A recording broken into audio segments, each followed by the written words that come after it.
வணக்கம், நான் doctor Monisha. Last வீடியோல நம்ம ஃபேட்டி லிவர் பத்தி பார்த்தோம். இந்த வீடியோல ஆல்கஹால்னால வர லிவர் டிசீஸ பத்தி பார்க்கலாம். Welcome to mass health plus.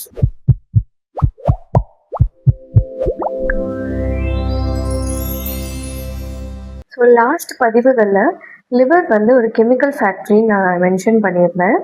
மெயினாக அது டாக்ஸின்ஸை தான் முக்கியமாக சிந்தசிஸ் பண்ணுது. அதில் ஆல்கஹால் வந்து இம்பார்ட்டன்ட் ரோல் வந்து ப்ளே பண்ணுது. ஸோ இந்த லிவர் வந்து அஃபெக்ட் ஆகும்போது MASLD அப்படிங்கிற ஒரு கண்டிஷன் கிரியேட் ஆகுது. இந்த கண்டிஷன் ஆல்கஹால் அதிகமாக கன்சியூம் பண்ணாலும் வரும், அதர் டாக்ஸின்ஸ் உள்ள ஃபுட்டு நம்ம எடுத்துக்கிட்டாலும் வரும், அண்ட் அதிக ட்ரக்ஸ் எடுத்துக்கிட்டாலும் இது கிரியேட் ஆகும். Liver is a regenerative organ. 10% of liver வந்து நம்ம பாடியில செலுத்தினா கூட மிச்சம் 90% 4 to 6 வீக்ஸ்ல அதுவே டெவலப் ஆயிடும். ஸோ லிவர் வந்து 30 பில்லியன் செல்ஸால மேடா இருக்கு. அதை நம்ம ஹெப்படோசைட்ஸ் அப்படின்றது சொல்லுவோம். அப்ராக்சிமேட்லி நம்ம பாடி வெயிட்ல 1.5 kg வெயிட் வந்து அந்த ஆர்கனுக்கு இருக்கு. ஸோ இந்த ஆல்கஹாலிக் லிவர் டிசீஸ்ல மெயின் ரீசன் என்ன அப்படின்னா இட்ஸ் அ ஜெனட்டிக் காஸ். அதாவது நம்ம ஆன்சிஸ்டர்ஸ் அவங்கெல்லாம் வந்துட்டு லிவர் ஹெல்த்தை வந்து ரொம்ப பெட்டரா வச்சுட்டு அதுக்கப்புறம் அவங்க மூலியமா வர குழந்தைங்க வந்து இப்போ ட்ரிங்க் பண்ணும்போது மேபி அவங்களுக்கு வந்து லிவர் அஃபெக்ட் ஆகுறது கொஞ்சம் தாமதமாகலாம். அதுவே ஒரு எக்ஸாம்பிளுக்கு நம்ம ஆன்சிஸ்டர்ஸ் லிவர் ஹெல்த்தை ஸ்பாயில் பண்ணி ஸோ அது வந்து ஜென்ரேஷன் மூலியமா ஸ்ப்ரெட் ஆகி அதுல பொறுக்கிற குழந்தைங்க வந்து இப்போ ஆல்கஹால் கன்சியூம் பண்ணா டக்குன்னு அவங்களுக்கு லிவர் ஃபெயிலியர் ஆக வாய்ப்பு இருக்கு. ஸோ நிறைய பேர் கொஸ்டின் கேட்பாங்க, நான் கம்மியாக தான் எடுத்துக்கிட்டேன், எனக்கு சடனாக லிவர் ஹெல்த் அஃபெக்ட் ஆயிடுச்சு, பட் என் ஃப்ரெண்டு எனக்கு தெரிஞ்சவங்கலாம் வந்துட்டு ரொம்ப வருஷமாக வந்து நிறைய ட்ரிங்க் பண்ணுறாங்க, ஒரு நாளைக்கே வந்து 2 லிட்டர் 3 லிட்டர் எடுத்துக்கிறவங்களுக்கு வந்துட்டு கம்மியாக தான் அஃபெக்ட் ஆயிருக்கு அப்படிங்கிறதுக்கு மெயின் ரீசன் வந்து இந்த ஜெனட்டிக் காஸ் தான். செகண்ட் காஸ் என்ன அப்படின்னா மோஸ்ட்லி வந்து ட்ரிங்கிங் ஹேபிட்ல இருக்கிறவங்க வந்து விமன் தான் ரொம்ப அஃபெக்ட் ஆவாங்க சடனாகவே. மென் வந்து கொஞ்சம் லேட்டராக தான் அஃபெக்ட் ஆவாங்க. விமனோட லிவர் ஹெல்த் தான் சடனா அஃபெக்ட் ஆகும். நம்ம எடுத்துக்கிற ஆல்கஹாலிக் பிவரேஜஸ்ல எத்தனால் அப்படிங்கிற கண்டென்ட் தான் வந்துட்டு ஆல்கஹாலிக் பர்சன்டேஜை வந்து முடிவு பண்றது. ஸோ இந்த எத்தனால் அப்படிங்கிறது தான் வந்து டைரக்டா லிவர் வந்து சிந்தசிஸ் பண்ணும் by the process of alcoholic dehydrogenase.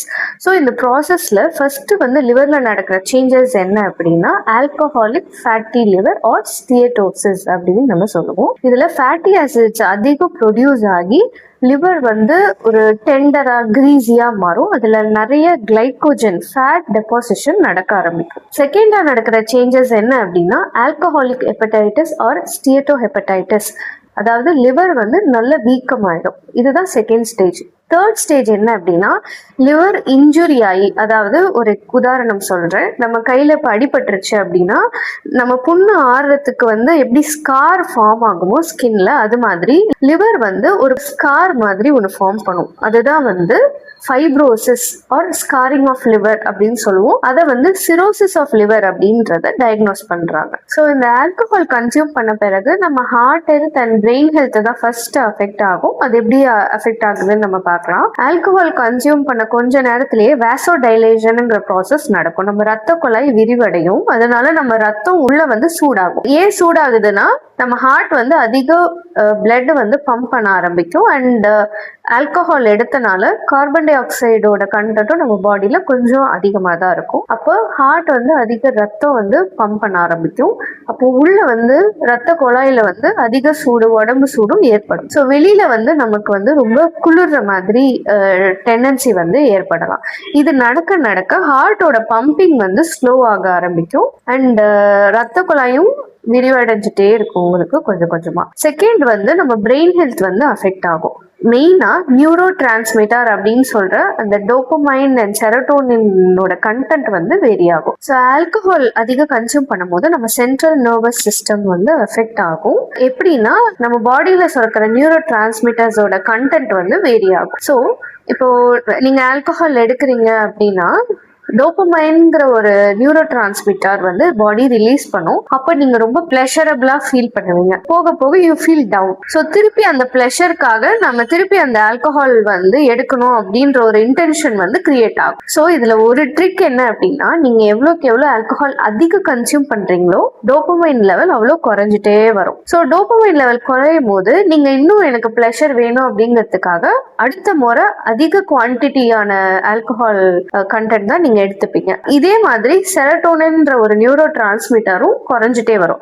அப்படி குறைஞ்சிட்டே வரும்போது தான் இந்த ஆல்கஹாலிக் அடிக்ஷன் இருக்கிறவங்களுக்கு டிப்ரெஷன், ஆங்ஸைட்டி டிசார்டர் வரும், ஸ்லீப் டிசார்டர்ஸ் வரும், அண்ட் கம்பல்சிவ் டிசார்டர், டிப்ரெஷன், இந்த மாதிரி விஷயங்கள்லாம் கிரியேட் ஆக ஆரம்பிக்கும் ஆல்கஹாலிக் அடிக்ஷன் பீப்புளுக்கு. இந்த ஆல்கஹாலிக் லிவர் டிசீஸ்ல வர சிம்டம்ஸ் என்ன அப்படின்னு பார்த்தோம்னா, ஃபர்ஸ்ட் வந்து ஜாண்டிஸ் டெவலப் ஆகும். அடுத்து வந்துட்டு ரைட் சைட் ஆஃப் அப்டமன்ல வந்து நமக்கு தொட்டா பெயின், ப்ரெஷர் கொடுத்தா வலி, சோர்னஸ் இதெல்லாம் டெவலப் ஆகும். வயிறுல வந்து நீர் கோக்க ஆரம்பிக்கும். கால் அப்புறம் கணுக்கால் இதுலலாம் வந்து நமக்கு ஸ்வெல்லிங், வீக்கம் வர ஆரம்பிக்கும். அந்த பேர் எடிமான்னு சொல்லுவாங்க. நெக்ஸ்ட் வந்துட்டு வயிறுல நீர் கோத்து அசைட்டிஸ் அப்படின்ற ஒரு கண்டிஷன் வந்து ஃபார்ம் ஆகும். யூரின் போறதெல்லாம் வந்து கொஞ்சம் வந்து கம்மியாக ஆரம்பிக்கும். ஸ்கின்ல வந்து பாமார் எரித்திமான்னு சொல்லுவாங்க. உள்ளங்கை வந்து ரொம்ப இச்சிங் ஸ்டார்ட் ஆகும். நமக்கு சின்ன வேலை செஞ்சா கூட ரொம்ப சிவியர் டயர்ட்னஸ் இருக்கும். மசில் வேஸ்டிங் ஸ்டார்ட் ஆகும் அண்ட் சடனாக ரொம்ப வெயிட் லாஸ் நடக்கும் பாடியில். அண்ட் கண்டினியூஸாக ஃபீவர் இருந்துகிட்டே இருக்கும் நமக்கு. இல்லை விட்டு விட்டு இன்டர்மீடியண்ட்டாகவும் ஃபீவர் வந்து அக்கறாக வாய்ப்பு இருக்கு. இந்த கண்டிஷனில் நம்ம லிவர் ஃபங்க்ஷன் டெஸ்ட் தான் ஃபர்ஸ்ட் பார்க்கணும். அதில் வந்து பிளட் ரிப்போர்ட்டில் பிலிருபின் டைரக்ட் அண்ட் இன்டைரக்ட்னு இருக்கும். ஏஎல்டி அண்ட் ஏஎஸ்டி அப்படிங்கிற ரேஷியோ வந்து எலிவேட் ஆயிருக்கா அப்படின்றத பார்க்கணும்.